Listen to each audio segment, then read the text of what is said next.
تمام قسم کی تعریفات خالق کائنات مالک ارض و سما کے لیے سزاوار ہے۔ بعدہ بے شمار درود و سلام نازل ہو ساقی کوثر شافع محشر جناب محمد الرسول اللہ صلی اللہ علیہ وسلم کی ذات گرامی پر، آپ کے آل اصحاب اور آپ کی تمام ذریات پر۔ اللہم صلی علی محمد بارک وسلم۔ حاضرین مجلس و عزیزان ملت اسلامیہ، دور دراز سے تشریف لائے ہوئے مہمانان عظامی، ہم اور آپ اس بات کو بخوبی جانتے ہیں کہ ہم اور آپ جناب محمد الرسول اللہ صلی اللہ علیہ وسلم کی امت ہیں، اور یہ اللہ رب العالمین کا بہت بڑا احسان اور کرم ہم لوگوں کے اوپر ہے۔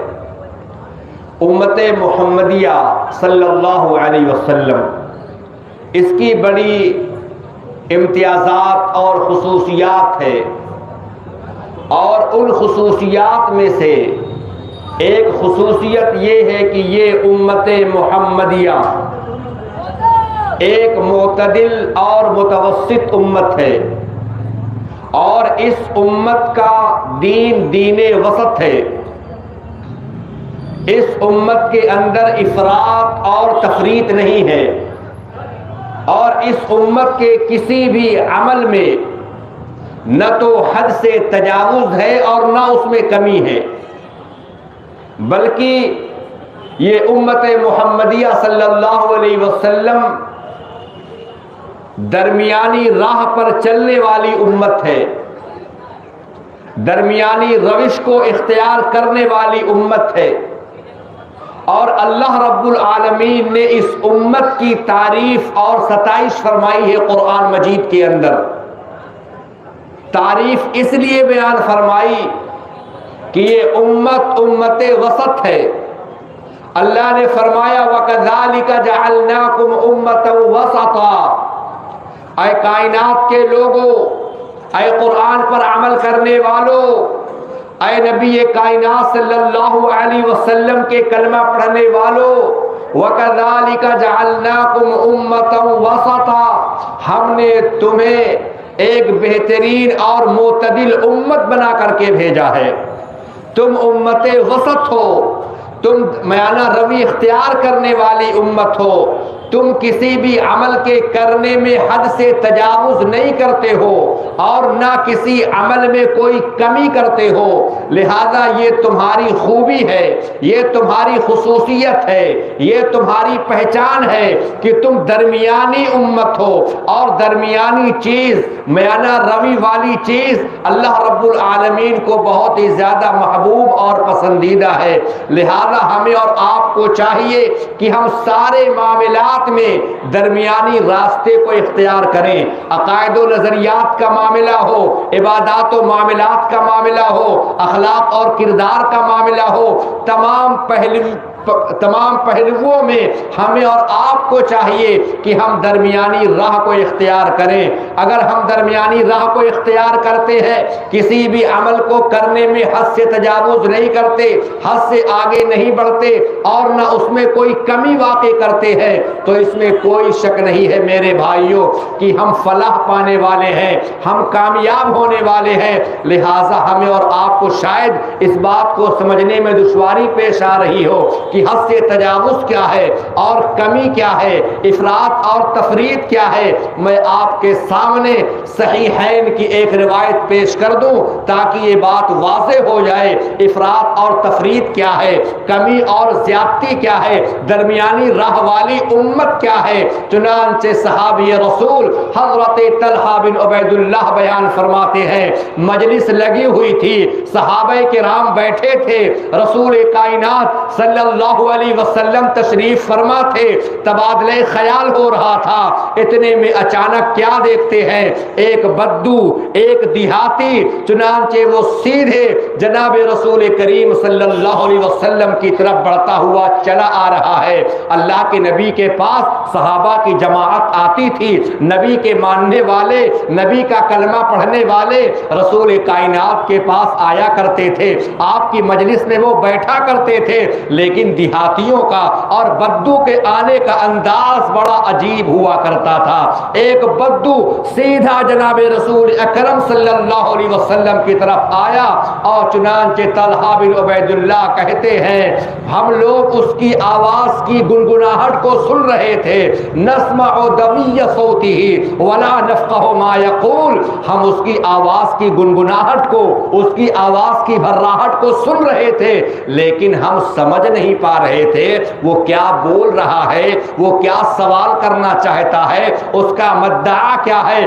حتی دنا من رسول اللہ صلی اللہ علیہ وسلم، یہاں تک کہ وہ بدو جناب رسول اکرم صلی اللہ علیہ وسلم کے پاس آ کر کے کھڑا ہو گیا، اور کھڑے ہونے کے بعد وہ کہتا ہے اخبرنی عن الاسلام، اے اللہ کے نبی صلی اللہ علیہ وسلم اسلام کیا ہے، اسلام پر عمل کیسے کیا جائے، اسلام کی تعلیمات کیا ہے۔ جناب محمد رسول اللہ صلی اللہ علیہ وسلم نے بڑے پیارے انداز میں ارشاد فرمایا خمس صلوات فی اليوم واللیلہ، اے بدو، اے دیہاتی، اے سوال کرنے والے، اسلام یہ ہے کہ تم دن اور رات میں 5 وقت کی نماز کو ادا کرو۔ کہا یا رسول اللہ حل علی غیرها، کیا نماز پنجگانہ کے علاوہ بھی کوئی عبادت ہے؟ اللہ کے نبی نے کہا نفلی نماز پڑھنا چاہو تو پڑھ سکتے ہو۔ پھر اللہ کے نبی صلی اللہ علیہ وسلم نے فرمایا نمبر 2 صیام رمضان، اے سوال کرنے والے نماز کے بعد رمضان کا روزہ ہے۔ کہا حل علی غیرہ، کیا اس کے علاوہ بھی کوئی عبادت ہے، کیا اور بھی کوئی روزہ ہے؟ اللہ کے نبی نے ارشاد فرمایا اے سوال کرنے والے نفلی روزہ رکھنا چاہو تو رکھ سکتے ہو، فرض روزے تو رمضان کا روزہ ہے 1 مہینے کا۔ کہا اس کے علاوہ بھی کچھ اور ہے؟ جناب رسول کریم نے ارشاد فرمایا کہ تم کو اپنے مال میں زکوٰۃ ادا کرنی ہوگی۔ کہا اس کے علاوہ کچھ اور؟ جناب رسول کریم صلی اللہ علیہ وسلم نے فرمایا کہ نفلی صدقہ اگر دینا چاہتے ہو تو اس کو بھی ادا کر سکتے ہو۔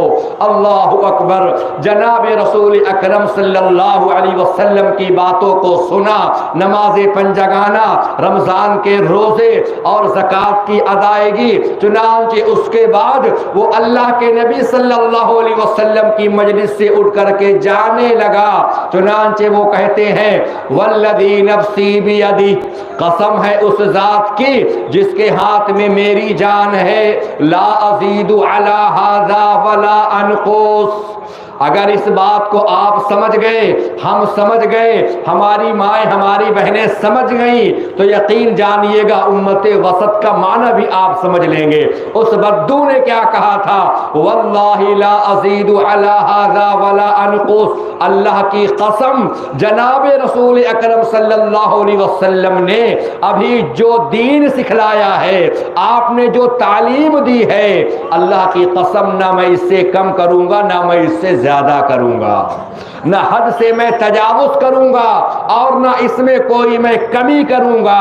جتنا اللہ کے نبی صلی اللہ علیہ وسلم نے ہمیں دین بتا دیا ہے، ہمیں دین سمجھا دیا ہے، میں اسی پر عمل کرتا رہوں گا، میں اپنی جانب سے اس میں کوئی زیادتی نہیں کروں گا اور نہ میں اس میں کوئی کمی واقع کروں گا۔ اللہ اکبر، وہ بدو، وہ دیہاتی اس جملے کو جیسے ہی ادا کرتا ہے، پیارے نبی صلی اللہ علیہ وسلم نے ارشاد فرمایا افلح الرجل ان صدقا، اے میرے صحابیوں، یہ بدو، یہ دیہاتی ابھی جو آیا سوال کیا اور اس نے جو بات بیان کی ہے واللہ لا ازید علی ھذا ولا انقص، نہ میں زیادہ کروں گا اور نہ میں کم کروں گا، افلح الرجل ان صدقہ، اگر اس نے ایسا ہی کیا شرعیت اسلامیہ کے اندر، دین کے اندر، جو دین میں نے تم کو دیا ہے، جو شرعیت میں نے تم کو بتلائی ہے، اس میں نہ وہ زیادتی کرتا ہے نہ کمی کرتا ہے، اللہ کی قسم ایسا انسان کامیاب اور کامراں ہونے والا ہے۔ اللہ اکبر، یہی امت وسط کا معنی ہے۔ جتنا دین اللہ کے نبی نے بتا دیا ہے وہی دین ہمارے لیے کافی ہو، وہی باتیں ہمارے لیے شافی ہو، اور اسی میں ہماری اور آپ کی کامیابی کا راز پنہا ہے میرے بھائیوں۔ چنانچہ آج ہمارے اندر اعتدال نہیں ہے، آج ہمارے اندر وسطیت نہیں ہے، چنانچہ آج ہم بہت سارے اعمال میں، بہت ساری عبادات میں ہم اور آپ حد سے تجاوز کر چکے ہیں، ہم اور آپ حد سے آگے بڑھ چکے ہیں۔ چنانچہ اللہ کے نبی صلی اللہ علیہ وسلم نے کیا فرمایا تھا؟ اے میری امت کے لوگوں، جو دین میں نے تم کو دیا ہے، جو شرعیت میں نے تم کو بتلائی ہے، اس پر تم اگر عمل کرو، ایسی شرعیت ہے کہ جس کی راتیں بھی دن کے مانند روشن ہے، اس پر عمل کرنے والا کبھی ہلاک اور برباد نہیں ہو سکتا ہے۔ اور اللہ کے نبی صلی اللہ علیہ وسلم نے اپنی امت کو، اپنے کلمہ پڑھنے والوں کو، اپنے امت کے لوگوں کو بطور خاص اس بات سے ڈرایا ہے اور ان کو آگاہ فرمایا ہے۔ پچھلی امتوں کا آپ نے حوالہ دیا، آپ نے یہودیوں کا تذکرہ کیا، عیسائیوں کا تذکرہ کیا، اور ان کا نام لے کر کے آپ صلی اللہ علیہ وسلم نے اپنے امت کے لوگوں کو آگاہ فرما دیا اور فرمایا ایاکم والغلو فی الدین، اے میرے امت کے لوگوں، اپنے آپ کو دین کے اندر غلو کرنے سے بچانا۔ غلو کا معنی کیا ہے؟ زیادتی کر دینا، بڑھا دینا اپنی طرف سے۔ جو دین نبی کے زمانے میں نہیں تھا، جو دین صحابہ کرام کے زمانے میں نہیں تھا، صحابہ کرام کے زمانے میں جتنا دین تھا، جس پر صحابہ کرام عمل کرتے تھے، جس پر صدیق اکبر عمل کرتے تھے، جس پر عمر فاروق رضی اللہ تعالی عنہ عمل کرتے تھے، جو انسان اس پر عمل کرے گا، نہ اس میں کمی کرے گا نہ زیادتی کرے گا، وہ انسان کامیاب ہے۔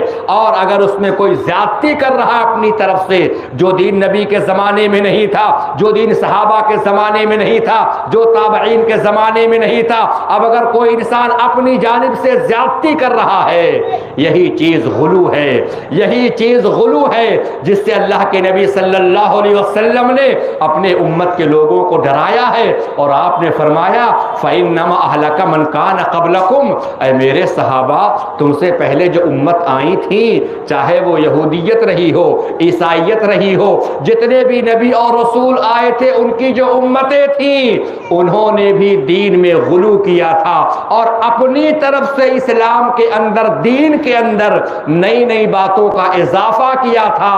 اسی وجہ سے وہ ہلاک ہو گئے تھے، وہ برباد ہو گئے تھے۔ پیارے نبی صلی اللہ علیہ وسلم نے ایک مقام پر فرمایا ہلاک المتنطعون، دین میں سختی کرنے والے لوگ ہلاک ہو گئے، دین میں سختی کرنے والے لوگ برباد ہو گئے۔ چنانچہ ہمیں اور آپ کو چاہیے وہ دین قبول کر لیں جو دین نبی کے زمانے میں تھا، جو دین صحابہ کرام کے زمانے میں تھا، جو دین خلفائے راشدین کے زمانے میں تھا۔ اور اگر اس میں ہم زیادتی کرتے ہیں تو واللہ ہم غالی ہوں گے، ہم غلو کرنے والے ہوں گے، اور غلو کرنے والے کبھی فلاح پا سکتے ہیں، کبھی کامیاب ہو سکتے ہیں۔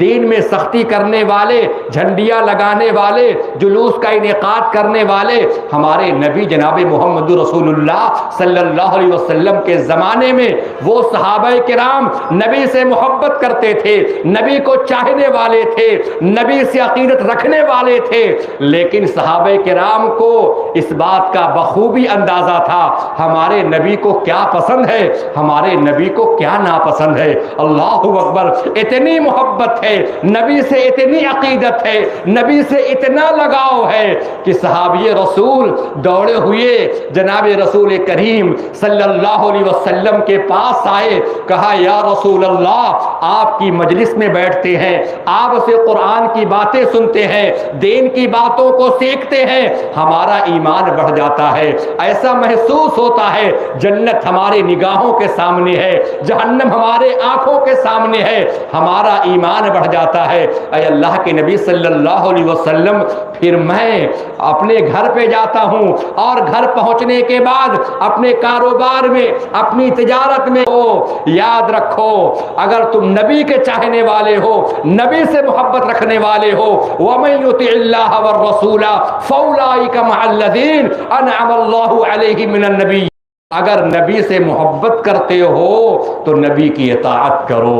صحابی نے کہا تھا ہم محبت کرتے ہیں، اللہ نے قرآن میں آیت نازل کر دی، اگر نبی سے محبت کرتے ہو تو نبی کی اطاعت کرو، نبی کے نقش قدم پر چلو، نبی کی سیرت کو اختیار کرو۔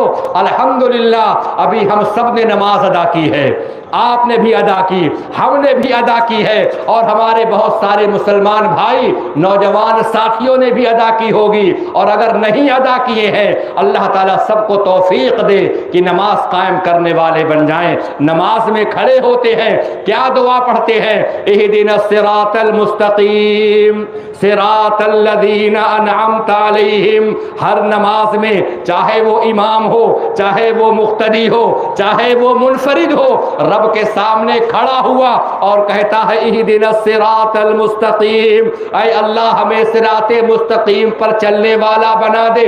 صراط مستقیم کیا ہے؟ صراط الذین انعمت علیہم، اے اللہ ان لوگوں کے راستے پر چلنے والا بنا دے جس پر تو نے انعام کیا ہے، جس پر تو نے اکرام کیا ہے۔ صحابہ نے کہا یا رسول اللہ انعام یافتہ گروہ کون ہے؟ کن پر اللہ کا انعام ہوا ہے، کن پر اللہ کا اکرام ہوا ہے؟ اللہ اکبر۔ رسول کائنات نے فرمایا چار لوگ ہیں جو صراط مستقیم اور انعمت علیہم کے مصداق ہیں۔ وہ چار لوگ کون ہیں؟ وہ نبیوں کی جماعت ہے، وہ صدیقین کی جماعت ہے، وہ شہداء اور صالحین کی جماعت ہے۔ ہر نماز کے اندر میرے بھائیوں ہم اور آپ دعائیں مانگ رہے ہیں نبی کے راستے پر چلنے کی، نبی کی اطاعت کرنے کی، اور نبی کی اطاعت، نبی کریم صلی اللہ علیہ وسلم سے اگر ہم محبت کرتے ہیں میرے بھائیوں تو محبت اسی وقت قابل قبول ہے جب ہم نبی کی اطاعت کرنے والے بن جائیں۔ ذرا ہم اور آپ دیکھیں محبت رسول کے حوالے سے ہمارا آپ کا کیا عمل ہے۔ وہ صحابہ کرام نبی کو چاہنے والے تھے، نبی سے محبت کرنے والے تھے، اور نبی کریم صلی اللہ علیہ وسلم سے عقیدت رکھنے والے تھے وہ صحابہ کرام۔ ان کے محبت کا کیا طریقہ تھا؟ چنانچہ وہ کبھی بھی ان چیزوں کو نہیں کیا کرتے تھے جو شرعیت کے اندر غلط تھی یا جو رسول کائنات صلی اللہ علیہ وسلم کو پسند نہیں تھی۔ اللہ اکبر۔ اللہ کے نبی صلی اللہ علیہ وسلم نے فرمایا اے میرے امت کے لوگوں، جو پچھلی امتیں گزر چکی ہیں ان کے مطابق تمہارا عمل نہیں ہونا چاہیے، تمہارا کردار نہیں ہونا چاہیے، تمہارا عقیدہ نہیں ہونا چاہیے۔ پچھلی امتوں نے کیا گناہ کیا تھا؟ رب نے قرآن میں فرمایا وقالت الیہود عزیر ابن اللہ وقالت النصارى مسیح ابن اللہ۔ وہ پچھلی امتیں، وہ یہودی، وہ عیسائی نبی اور رسول کی شان میں ایسی باتیں کہا کرتے تھے جو باتیں اللہ کے لیے مناسب نہیں تھیں۔ وہ نبی اور رسول کو رسالت کے منصب سے اتار کر الوہیت کے مقام پر فائز کر دیتے تھے اور کہتے تھے عزیر اللہ کے بیٹے، عیسیٰ اللہ کے بیٹے، نعوذ باللہ۔ اور اللہ نے قرآن میں کہا لم یلد ولم یولد۔ اللہ اکبر۔ اللہ تعالیٰ کی کوئی اولاد نہیں ہے، ولم یولد، اور اس کا کوئی باپ نہیں ہے۔ اللہ کی یہ شان ہے، لیکن آج اللہ کے شان میں لوگ نازیبا کلمات کہہ رہے ہیں، اور پھر نبی کریم صلی اللہ علیہ وسلم کی شان میں لوگ غلو سے اور زیادتی سے کام لے رہے ہیں۔ چاہے وہ قیام کیسا بھی قیام ہو، رکوع کیسا بھی رکوع ہو، یہ سب اللہ کے لیے جائز ہے۔ ہم اور آپ کھڑے ہو جاتے ہیں محبت کے لیے، عقیدت میں کھڑے ہو جاتے ہیں۔ رب نے قرآن میں فرمایا وَقُومُوا لِلَّهِ قَانِتِينَ، اے لوگوں قیام کیسا بھی قیام ہو، یہ قیام تعظیم کا حقدار اللہ تبارک و تعالی ہے۔ اللہ کے لیے تم قیام کرو۔ چنانچہ حضرت امیر معاویہ رضی اللہ تعالی عنہ ایک مرتبہ صحابہ کرام کے درمیان میں تشریف لا رہے تھے، چلے آ رہے تھے، چنانچہ حضرت زبیر اور صفوان رضی اللہ تعالی عنہما نے دیکھا امیر معاویہ ہیں، کاتب وحی ہے رضی اللہ عنہ، ان کو دیکھ کر کے وہ کھڑے ہو گئے تعظیم کے لیے کہ صحابی کی آمد ہے، کاتب وحی کی آمد ہے۔ جیسا کہ لوگ کھڑے ہو جاتے ہیں قیام کے لیے کہ فلاں کی آمد ہو رہی ہے، فلاں ہماری مجلس میں آ رہے ہیں، فلاں تشریف لا رہے ہیں، اور وہ قیام کے لیے کھڑے ہو جاتے ہیں۔ حضرت امیر معاویہ رضی اللہ تعالی عنہ نے فرمایا اجلسا اجلسا، تم دونوں بیٹھ جاؤ۔ کہا کیا بات ہے؟ فرماتے ہیں سمعت رسول اللہ صلی اللہ علیہ وسلم یقول، میں نے اللہ کے رسول صلی اللہ علیہ وسلم کو فرماتے ہوئے سنا ہے، آپ ارشاد فرما رہے تھے من سرہ ان یتمثل له الرجال قیاما فلیتبوأ مقعدہ من النار، جس کو یہ بات اچھی لگتی ہو کہ لوگ میرے لیے قیام تعظیم کو بجا لائیں، لوگ میرے لیے کھڑے ہو جائیں، نبی فرما رہے ہیں، نبی کریم اس سے روک رہے ہیں، اس کو چاہیے کہ اپنا ٹھکانہ وہ جہنم بنا لے۔ اللہ اکبر، اس کا ٹھکانہ جہنم میں ہو جاتا ہے۔ اللہ کے نبی صلی اللہ علیہ وسلم بیماری کی حالت میں صحابہ کرام کے بیچ میں آپ تشریف لا رہے تھے، کچھ صحابہ کرام نے آپ کو دیکھا کہ ہمارے نبی، ہمارے پیغمبر جناب محمد رسول اللہ صلی اللہ علیہ وسلم تشریف لا رہے ہیں، چنانچہ صحابہ کرام کھڑے ہو جاتے ہیں۔ پیارے نبی صلی اللہ علیہ وسلم نے فرمایا لا تقوم کما یقوم الاعاجم، تم لوگوں ایسے مت کھڑے ہویا کرو، یہ طریقہ غیروں کا ہے، یہ غیروں کا شعار ہے۔ چنانچہ اللہ رب العالمین نے بڑی سختی کے ساتھ اس سے منع کیا ہے، اور جس چیز سے اللہ کے نبی صلی اللہ علیہ وسلم نے اپنی امت کو روکا تھا، آج وہی بیماری، آج وہی گمراہی ہمارے اندر سرایت کر گئی ہے، آج وہی غلط کام کا ہم اور آپ ارتکاب کر رہے ہیں۔ اللہ کے نبی نے فرمایا تھا ایک وقت آئے گا، ایک زمانہ آئے گا، لَتَتَّبَعُنَّ سَنَنَ مَنْ كَانَ قَبْلَكُمْ شِبْرًا بِشِبْرٍ، ایک وقت آئے گا جس گناہ کو پچھلی قوموں نے کیا ہے، جس عمل کا ارتکاب، جس گناہ کا ارتکاب یہودیوں نے کیا ہے، عیسائیوں نے کیا ہے، اے میرے امت کے لوگوں وہی کام تم سے بھی سرزد ہوگا، وہی گناہ تم بھی کرنے لگ جاؤ گے۔ اگر وہ کسی گوہ کے بل اور سوراخ میں داخل ہونے لگیں گے تو تم بھی اسی میں داخل ہونے کی کوشش کرو گے۔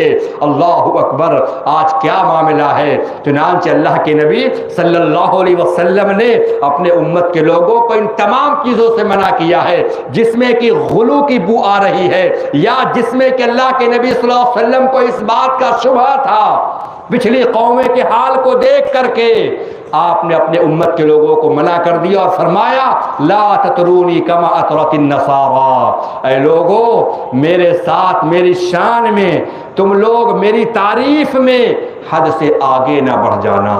لا تطرونی، میری تعریف کرتے کرتے حد سے آگے نہ بڑھ جانا، جیسا کہ عیسائی اور کرسچن عیسیٰ علیہ السلام کی تعریف کرتے کرتے اتنا آگے چلے گئے انہوں نے کہا نعوذ باللہ عیسیٰ علیہ السلام اللہ کے بیٹے ہیں، تو میری تعریف میں تم حد سے آگے نہ بڑھ جانا۔ کیا ہوا تھا مدینہ شہر کے اندر؟ پیارے نبی صلی اللہ علیہ وسلم اپنی آمد کا شرف بخش رہے ہیں، مدینہ میں آپ داخل ہو رہے ہیں، مدینہ کے لوگ خوشی میں جھوم رہے ہیں، مدینہ کے لوگ جشن منا رہے ہیں کہ آج مدینہ کے اندر پیارے نبی صلی اللہ علیہ وسلم تشریف لا رہے ہیں۔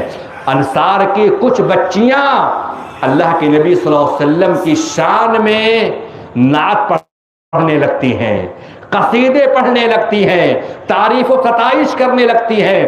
اللہ کے نبی صلی اللہ علیہ وسلم سن رہے ہیں، آپ نے کوئی جملہ نہیں فرمایا، چنانچہ آپ گزرتے جا رہے ہیں، مدینے کی گلیوں سے آپ گزر رہے ہیں، چھوٹی چھوٹی بچیاں نعت پڑھ رہی ہیں، نبی کی تعریف کر رہی ہیں، چنانچہ یہاں تک کہ ایک بچی کی زبان سے نکلتا ہے فینا نبی یعلم ما فی غد، ہمارے اندر ایسے نبی آئے ہیں ہیں، ایسے رسول ہمارے درمیان تشریف لائے ہیں جو کل ہونے والی چیز کو جانتے ہیں، جو غیب کی باتوں کو جاننے والے ہیں، جو نعوذ باللہ عالم الغیب ہے۔ اٹھائیے صحیح بخاری شریف کی روایت ہے، پیارے نبی صلی اللہ علیہ وسلم نے چھوٹی بچی کی زبان سے اس طرح کا جملہ آپ سنتے ہیں، آپ ٹھہر جاتے ہیں، آپ رک جاتے ہیں، اور آپ نے فرمایا دعی، اس کو چھوڑ دو، یہ جملہ صحیح نہیں ہے، کیونکہ غیب کی باتوں کا جاننے والا جو ہے وہ ایک اللہ رب العالمین ہے۔ قل لا يعلم الغیب الا اللہ، اے نبی آپ فرما دیجئے غیب کا جاننے والا جو ہے وہ صرف اللہ رب العالمین ہے۔ اے نبی آپ فرما دیجئے ولو كنت اعلم الغیب لاستكثرت من الخیر، اگر میں غیب کو جانتا ہوتا مجھے تکلیف نہ پہنچتی، لوگ مجھ کو پتھر نہ مارتے، میرے چچا کو شہید نہ کیا جاتا، میں غیب کو نہیں جانتا، غیب اللہ تبارک و تعالی جانتا ہے، میرے پاس وہی باتیں ہیں، وہی خبریں ہیں جو اللہ تعالیٰ مجھ کو بتا دیتا ہے، جو اللہ تعالیٰ مجھ پر ظاہر کر دیتا ہے، میں اس کو تمہارے سامنے بیان کر دیتا ہوں۔ اللہ کے نبی صلی اللہ علیہ وسلم چاہتے تو خاموش رہتے، چھوٹی بچی پڑھ رہی ہے، کیا معاملہ ہے، جانے دو، رہنے دیا جائے، لیکن نہیں میرے بھائیوں، یہ عقیدے کا معاملہ تھا، یہ نظریات کا معاملہ تھا۔ پیارے مصطفیٰ صلی اللہ علیہ وسلم نے اس کو برداشت نہیں کیا، اور آپ نے کہا پیاری بچیوں، وہ تعریفی کلمات، وہ قصیدے جو اس سے پہلے تم لوگ پڑھ رہے تھے، جس میں کوئی غلو نہیں تھا، میری تعریف میں تم حد سے آگے نہیں بڑھے تھے، وہی قصیدے، وہی کلام پیش کرو۔ ایسا جملہ مت کہو جس سے کہ شرک کی بو آ رہی ہو اور تم مجھ کو اللہ کے برابر قرار دے دو، نعوذ باللہ۔ یہ ہمارے نبی کی شان ہے، یہ ہمارے نبی کریم صلی اللہ علیہ وسلم کا عقیدہ ہے میرے بھائیوں۔ چنانچہ آج اگر دیکھا جائے امت کے اندر گمراہی وہیں سے شروع ہوتی ہے جہاں سے لوگوں نے غلو کرنا شروع کیا ہے، اسلام کے اندر نئی نئی چیزوں کو داخل کرنا شروع کیا ہے۔ چنانچہ نبی سے محبت سب کو ہوتی ہے، نبی کے چاہنے والے ہر مسلمان ہوتے ہیں، ہر کلمہ پڑھنے والا نبی سے عقیدت رکھتا ہے، نبی سے محبت کرتا ہے، اور وہ چاہتا ہے میں کتنا اپنے نبی کا احترام کر لوں اور کتنا اپنے نبی پر میں درود بھیج دوں، ہر مسلمان کی تمنا ہوتی ہے۔ یہی تمنا لیے ایک صحابی حضرت سعد بن قیس، یہ ملک شام گئے تھے، حیرہ گئے تھے، اور جب وہاں پر پہنچتے ہیں تو کیا دیکھتے ہیں، وہاں کے جو سردار ہیں، وہاں کے جو قائد ہیں، ان کو لوگ سجدہ کر رہے ہیں، وہاں کی رعایا اپنے قائد، اپنے سردار کے سامنے جھک رہے ہیں۔ صحابی رسول کے دل کے اندر نبی کی محبت تھی، نبی کا احترام تھا، انہوں نے دل کے اندر ایک بات سوچی اور کہا رسول اللہ احق ان یسجد لہ۔ لوگ سردار کے سامنے جھک رہے ہیں، سجدہ کر رہے ہیں، ہمارے نبی امام الانبیاء ہیں، ساقی کوثر ہے، شافع محشر ہے، شفیع المذنبین ہے، آپ کا مقام تو بہت اعلیٰ ہے، رسول اللہ صلی اللہ علیہ وسلم سجدہ کے زیادہ حقدار ہیں۔ یہ بات دل میں سوچ لیے، اور پھر حیرہ سے مدینہ تشریف لائے، سیدھا اللہ کے نبی کے پاس پہنچے، ابو داؤد شریف کی روایت ہے، اللہ کے نبی کے پاس گئے اور کہتے ہیں یا رسول اللہ، میں حیرہ مقام پر گیا تھا، وہاں پر میں نے ایک بڑی اچھی چیز دیکھی ہے۔ کیا دیکھے ہو؟ کہا کہ میں نے یہ منظر دیکھا ہے کہ وہاں کے لوگ اپنے سردار کو سجدہ کر رہے ہیں۔ اے اللہ کے نبی، آپ تو امام الانبیاء ہیں، آپ سید العرب والعجم ہیں، آپ ساقی کوثر ہیں، آپ شافع محشر ہیں، آپ سجدہ کے زیادہ حقدار ہیں کہ ہم صحابہ کرام آپ کے سامنے سجدہ کیا کریں۔ اللہ اکبر، پیارے نبی صلی اللہ علیہ وسلم کی آنکھیں اشکبار ہو گئی، اور آپ نے فرمایا اے قیس بن سعد، یہ بتاؤ لو کنت مررت بقبری ان تسجد لہ، کیا تم میری قبر کے پاس سے گزرو گے تو کیا میری قبر کو سجدہ کرو گے؟ جب تم زندگی میں میرے سامنے سجدہ کرنے کی اجازت طلب کر رہے ہو تو میں اجازت تو تم کو نہیں دے سکتا، کیوں؟ سجدہ اللہ کے لیے جائز ہے۔ یہ بتاؤ کیا تم میرے قبر کا سجدہ کرو گے؟ کہا لا یا رسول اللہ، نہیں، میں قبر کا سجدہ نہیں کر سکتا۔ اللہ کے نبی نے کہا لا تفعلوا، کرنا بھی نہیں، ولو کنت آمرا احدا، اگر میں کسی کو حکم دیتا سجدہ کرنے کے لیے تو میں خواتین کو حکم دیتا، عورتوں کو حکم دیتا، اگر سجدہ جائز ہوتا کسی کے لیے کہ تم اپنے شوہروں کو سجدہ کیا کرو، لیکن سجدہ کسی انسان کے لیے جائز نہیں ہے۔ سجدہ صرف اللہ کے لیے جائز ہے، پیشانی صرف اللہ کے سامنے جھکنی چاہیے، اسی کے سامنے ہماری پیشانی خم ہونا چاہیے۔ چنانچہ ایک مقام اللہ رب العالمین کا ہے۔ چنانچہ آج ہمارا اور آپ جائزہ لیں، ہر چیز کے اندر غلو ہے، عبادت میں غلو ہے، معاملات میں غلو ہے، تمام چیزوں میں غلو اور زیادتی ہے۔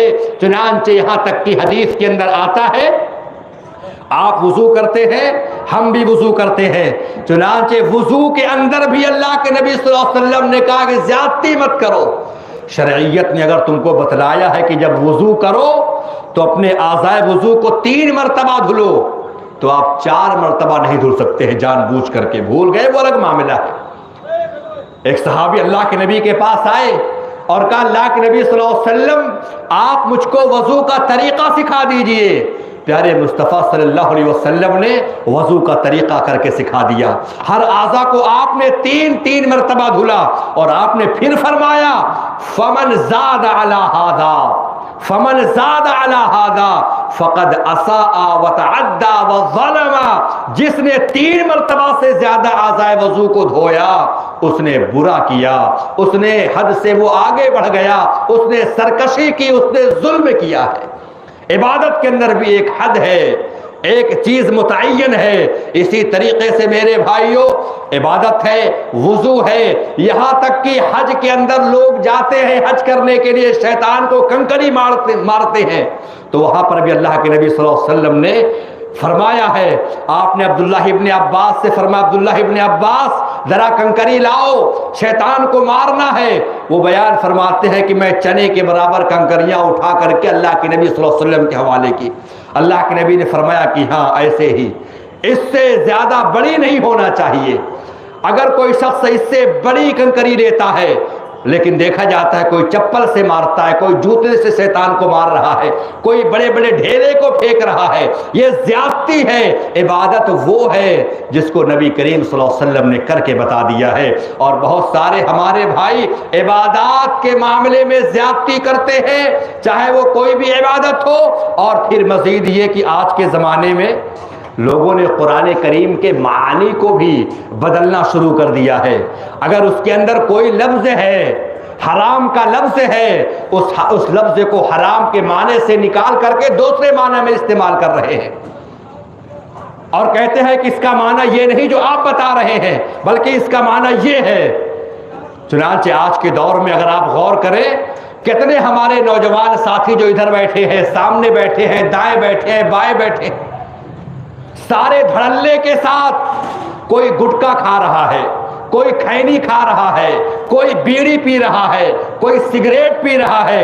یہ ہمارے نوجوانوں کا حال ہے، یہ بزرگوں کا حال نہیں، یہ ہمارے نوجوانوں کا حال ہے۔ ہماری بربادی کے لیے یہی کافی ہے کہ ہمارے ملت کا جو نوجوان ہے وہ گمراہیت کی طرف جا چکا ہے۔ اور ان کو اگر آپ سمجھائیے، ہمارے علماء بتائیں کہ بھائی یہ چیز صحت کے لیے نقصان دہ ہے، اس میں ہلاکت اور بربادی ہے، اپنے آپ کو آپ ہلاک کر رہے ہیں۔ رب نے قرآن میں فرمایا وَلَا تَقْتُلُوا أَنفُسَكُمْ، اپنے نفس کو قتل مت کرو، وَلَا تُلْقُوا بِأَيْدِيكُمْ إِلَى التَّهْلُكَةِ، اپنے آپ کو ہلاکت کی طرف مت ڈالو۔ کہتے ہیں نہیں، اس میں ہلاکت نہیں ہے، جو آپ بتاتے ہیں وہ بات صحیح نہیں ہے۔ ٹھیک ہے، یہ حرام جو آپ بتاتے ہیں حرام نہیں ہے، بلکہ یہ مکروہ ہے، یعنی کہ حرام سے کمتر درجے کا معاملہ ہے۔ اللہ اکبر۔ اور بعض لوگ تو یہ کہہ دیتے ہیں کہ اجی دیکھو ہم بیڑی پی رہے ہیں، دیکھ رہے ہو میں پان کھا رہا ہوں، میں گٹکا کھاتا ہوں، مجھ کو نشہ تو نہیں آتا۔ قرآن تو کہتا ہے خمر حرام ہے، شراب حرام ہے، اور نوجوان کہتے ہیں میں تو کھا رہا ہوں، ہماری عقل زائل نہیں ہو رہی ہے۔ میرے بھائیوں آپ تھوڑا کھا رہے ہیں۔ اسلام نے کیا فرمایا؟ ما اسکر کثیرہ فقلیلہ حرام، جس کا زیادہ کھانا نشہ لا دے اس کا تھوڑا بھی کھانا حرام ہے۔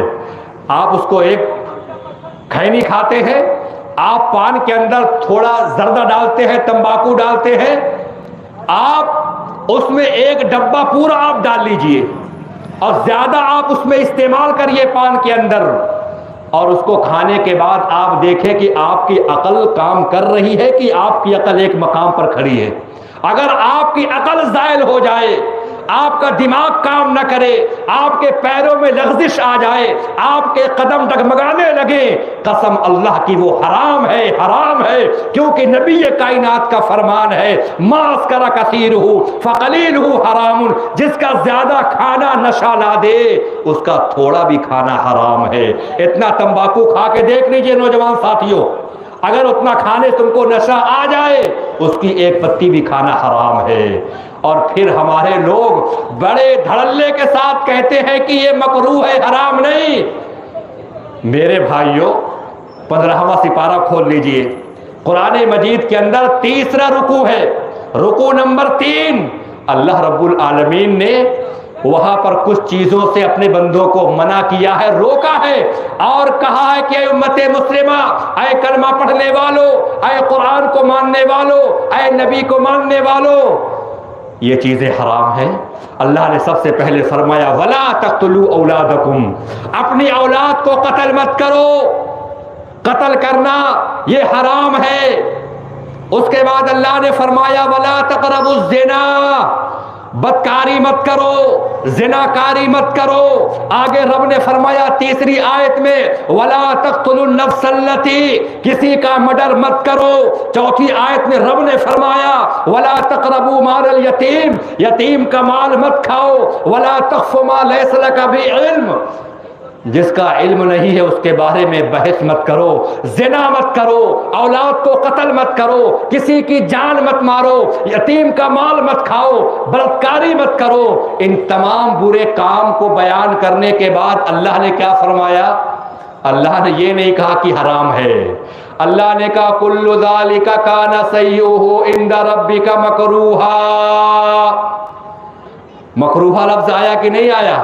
کل ذالک کان سیئہ عند ربک مکروہا، اے میرے بندوں، اپنی اولاد کا قتل کرنا، زنا کرنا، کسی کی جان کا لینا، یتیم کا مال کھانا، غیبت کرنا، چغلی کرنا، کسی کے مال کو غبن کر لینا، تمہارے رب کے نزدیک کیا ہے؟ عند ربک مکروہا، مکروہ ہے۔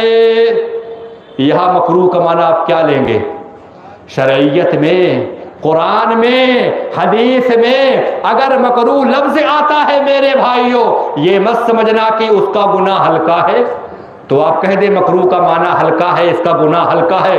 قتل کریں نعوذ باللہ، زنا کریں، بلاتکاری کریں، بدکاری کریں، دوسرے کے مال پہ قبضہ کریں اور کہہ دیں مکروہ ہے، اس کا گناہ ہلکا ہے۔ قرآن نے، حدیث نے جہاں پر لفظ مکروہ آیا ہوا ہے وہاں پر اس کا معنی حرام کا ہوتا ہے، حرام کا۔ اے لوگوں کل ذالک کان سیئہ عند ربک مکروہا، سورہ بنی اسرائیل تیسرا رکوع پورا پڑھ لیجئے تو یہاں پر بھی غلو ہے، یہاں پر بھی زیادتی ہے۔ کل ذالک کان سیئہ عند ربک مکروہا، یہاں پر لوگوں نے مکروہ لفظ کے ساتھ بھی زیادتی کی ہے، اور اس کا جو صحیح معنی تھا شریعت اسلامیہ کے اندر، اس کا معنی بتانے میں لوگوں کو گمراہ کر دیا ہے۔ تو میرے بھائیوں، میرے عزیز ساتھیوں، اگر ہم اللہ رب العالمین سے محبت کرتے ہیں، نبی سے محبت کرتے ہیں، صحابہ کے راستے پر چلنے والے ہیں، ہمیں چاہیے ہم اس راستے کو اختیار کر لیں جو اللہ کے نبی کا راستہ ہے، جو صحابہ کا راستہ تھا، جو تابعین کا راستہ تھا، جو تبع تابعین کا راستہ تھا، اور یہ وہ راستہ ہے کرے جو اطاعت محمد کی دل سے، اسے پیر و مرشد کی حاجت نہ ہوگی۔ اللہ اکبر، محمد کی محبت دین حق کی شرط اول ہے صلی اللہ علیہ وسلم۔ نبی کائنات صلی اللہ علیہ وسلم کا نام آئے آپ لوگ درود پڑھا کیجئے، یہ نبی کریم صلی اللہ علیہ وسلم کا یہ حق ہے۔ یہ نبی کریم صلی اللہ علیہ وسلم کا حق ہے میرے بھائیوں. اگر نبی کا نام آئے اور ہمارے زبان سے صلی اللہ علیہ وسلم کا لفظ اگر نہیں نکلتا ہے تو گویا کہ ہم نبی سے محبت کرنے والے نہیں ہیں. تو میرے بھائیوں ہم نبی کریم صلی اللہ علیہ وسلم سے محبت کرنے والے بن جائیں, نبی کو چاہنے والے بن جائیں, صحابہ کرام کے راستے پر چلنے والے بن جائیں, اور جو راستہ ہے شرعیت کا اور دین اسلام کا, جو راستہ ہے درمیانی راستہ ہے, ہم اس پر عمل کرنے والے بن جائیں. ورنہ تین صحابی اللہ کے نبی کے پاس آئے تھے, اللہ اکبر, آئے تھے اور سوال کیا تھا ہمارے نبی صلی اللہ علیہ وسلم کا عبادت کا طریقہ کیا ہے, کیسے آپ عبادت کرتے ہیں؟ ازواج مطہرات نے, آپ کی پیاری بیویوں نے, پاک باز خواتین نے بتا دیا کہ پیارے مصطفیٰ صلی اللہ علیہ وسلم کا یہ عمل ہے, آپ کا طریقہ عبادت یہ ہے, اس طریقے سے آپ عبادت کرتے ہیں. اب صحابہ کرام کے دل میں خیال آیا, وعلیکم السلام, صحابہ کرام کے دل میں خیال آیا کہ پیارے نبی صلی اللہ علیہ وسلم کا مقام بہت اعلیٰ ہے, آپ کا درجہ بہت بلند ہے. کیوں بلند ہے؟ اللہ رب العالمین نے آپ کے اگلے پچھلے تمام گناہوں کو معاف فرما دیا ہے, سارے گناہ آپ کے معاف ہیں, تب آپ عبادت کرتے ہیں. اللہ اکبر, تہجد کی نماز, قیام اللیل, اشراق کی نماز, جب اللہ کے نبی صلی اللہ علیہ وسلم اس طریقے سے عبادت کرتے ہیں تو ہمیں چاہیے کہ ہم بہت زیادہ عبادت کریں. ان تین صحابیوں میں سے ایک صحابی نے کہا اب میں جب تک زندہ رہوں گا ہمیشہ دن میں روزہ رکھوں گا, کبھی میں بغیر روزے سے رہوں گا ہی نہیں. اللہ اکبر. دوسرے صحابی نے کہا میں ہمیشہ رات میں جاگتا رہوں گا, قیام اللیل کرتا رہوں گا, تہجد کی نماز پڑھتا رہوں گا, میں سوؤں گا ہی نہیں. تیسرے صحابی نے کہا انا اعتزل النساء, میں بیوی اور بچوں سے جدا ہو جاؤں گا, میں کبھی شادی ہی نہیں کروں گا. اللہ اکبر. یہ عبادت کے اندر یہ صحابہ اپنی طرف سے چاہتے ہیں کہ ہم حد سے آگے, نبی سے آگے بڑھ جائیں. بہت سے لوگ ہوتے ہیں اجی دین ہی تو ہے, اجی اسلام ہی تو ہے, کون سا برا کام ہے, اچھی بدعت ہے, آپ کیوں منع کرتے ہیں؟ صحابی کے دل میں اور نیک ارادہ بڑا نیک, الحمدللہ, رات بھر نماز پڑھنے کا ارادہ ہے, زندگی بھر روزہ رکھنے کا عبادت نیت ہے, ارادہ ہے, اور دنیا کی مصروفیت سے اپنے آپ کو الگ کر کے اللہ اللہ کرتے رہنے کا ارادہ ہے. پیارے نبی صلی اللہ علیہ وسلم گھر تشریف لے آئے, ازواج مطہرات نے آپ کے سامنے اس واقعے کو بیان کیا کہ تین مسلمان آئے تھے اور انہوں نے ایسا اور ایسا کہا ہے. آپ کی عبادت کے بارے میں سوال کیا, اور سوال کرنے کے بعد انہوں نے کہا کہ اب ہم تو یہ کریں گے, فلاں نے کہا یہ کریں گے. اللہ اکبر. پیارے نبی کریم صلی اللہ علیہ وسلم پریشان ہو گئے, آپ دوڑتے ہوئے صحابہ کرام کے پاس آئے اور آپ نے فرمایا انتم الذی قلتم کذا و کذا, اے میرے صحابیوں کیا تم نے ایسی اور ایسی بات کہی ہے, کیا تم نے یہ بات کہی ہے کہ میں زندگی بھر روزہ رکھوں گا, کبھی بغیر روزے کے نہیں رہوں گا؟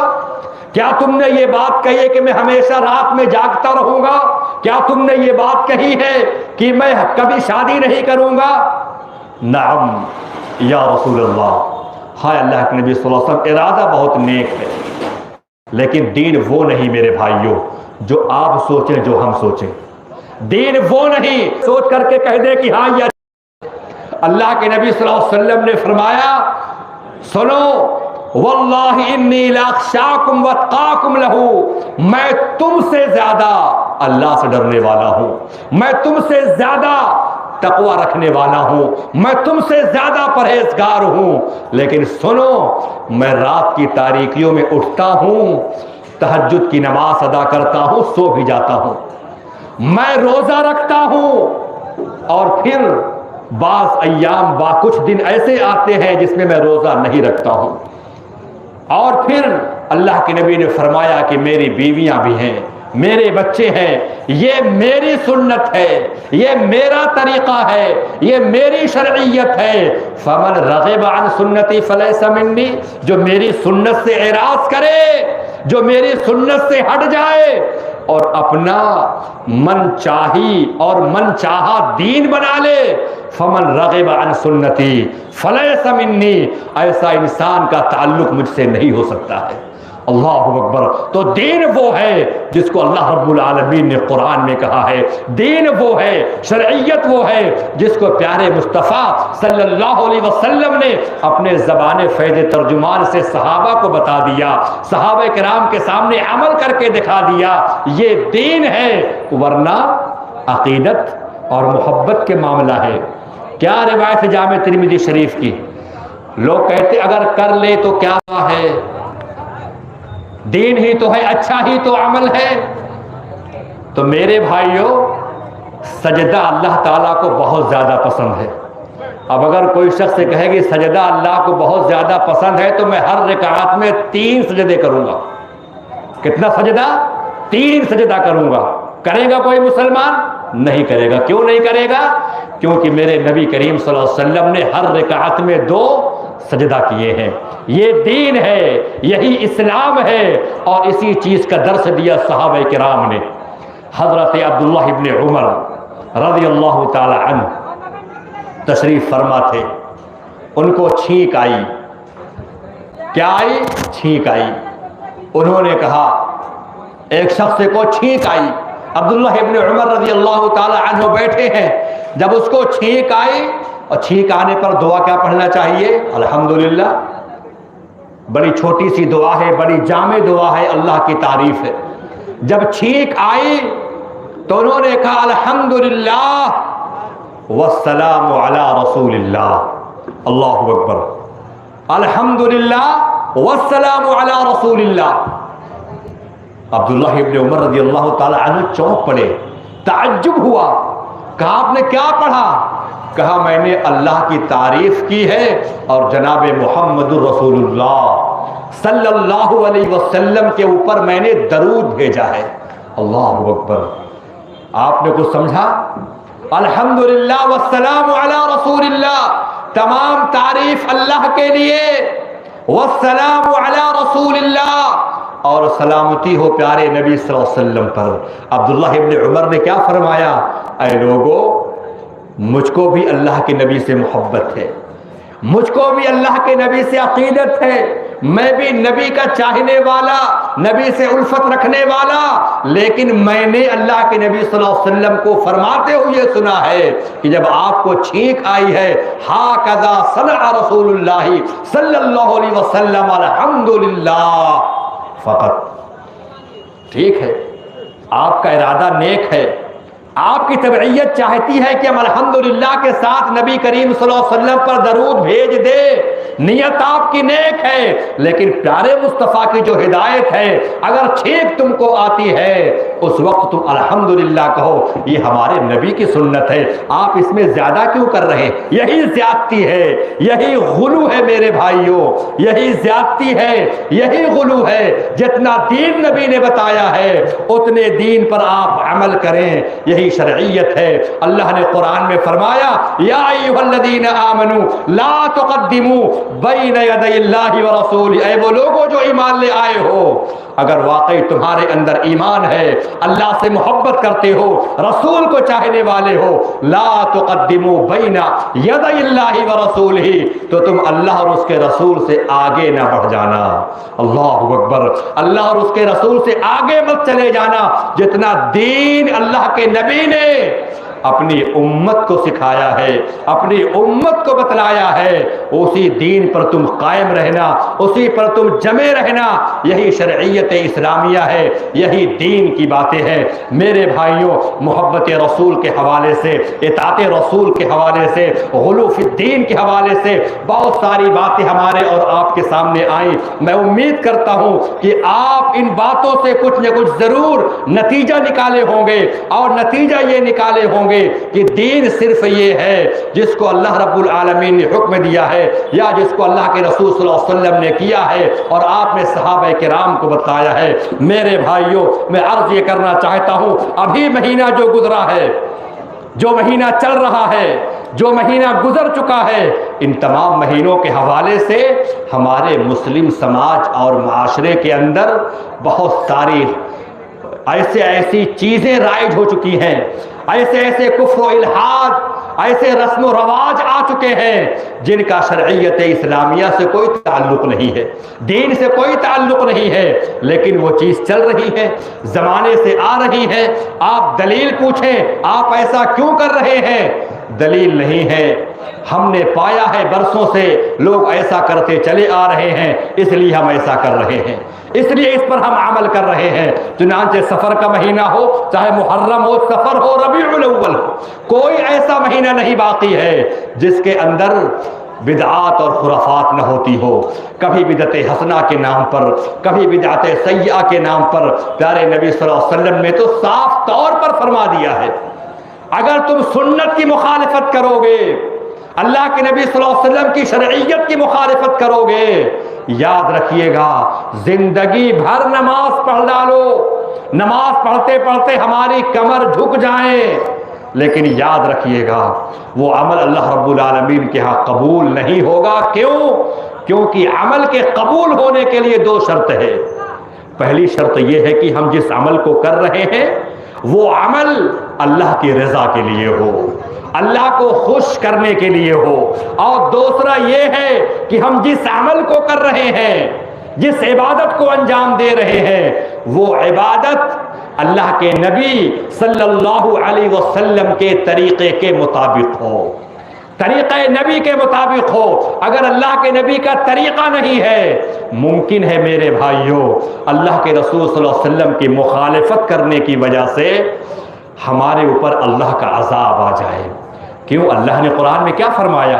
فَلْيَحْذَرِ الَّذِينَ يُخَالِفُونَ عَنْ أَمْرِهِ أَن تُصِيبَهُمْ فِتْنَةٌ أَوْ يُصِيبَهُمْ عَذَابٌ أَلِيمٌ۔ لوگوں کو ڈرنا چاہیے، جو لوگ اللہ کے رسول کے حکم کی مخالفت کرتے ہیں، اللہ کے رسول صلی اللہ علیہ وسلم کی شرعیت کا انکار کرتے ہیں، فَلْيَحْذَرِ الَّذِينَ يُخَالِفُونَ عَنْ أَمْرِهِ ان تصیبہم فتنۃ او یصیبہم عذاب علیم۔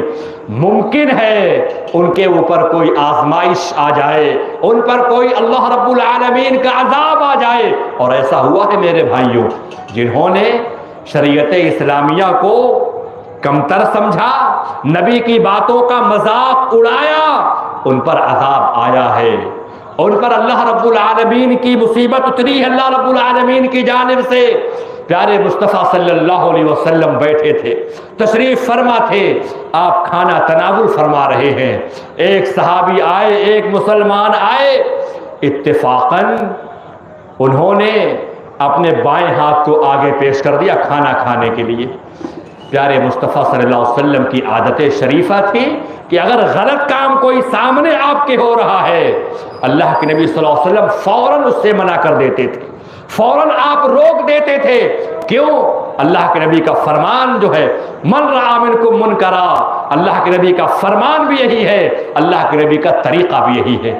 تو آئے تھے جو مسلمان، داہنے ہاتھ سے کھانا کھانا نبی کی سنت ہے، بائیں ہاتھ کو آگے پیش کیا، پیارے مصطفیٰ نے فرمایا کل بیمینک، اے مسلمان، اے کلمہ پڑھنے والے، اے دین اسلام کو ماننے والے، کل بیمینک، داہنے ہاتھ سے کھاؤ، یہ شریعت ہے، یہ طریقہ ہے۔ انہوں نے کیا کہا تھا؟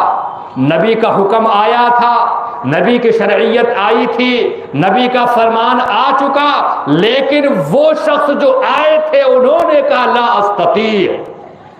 اللہ اکبر، کیا معاملہ تھا؟ کہا داہنا ہاتھ اٹھانے کی طاقت نہیں ہے۔ نبی کے حکم کی مخالفت ہے کہ نہیں مخالفت ہے؟ ہاتھ میں طاقت تھی، قوت تھی، کیوں اس نے داہنے ہاتھ کو نہیں اٹھایا؟ کیوں اس نے فرمان رسول کو ٹھکرا دیا؟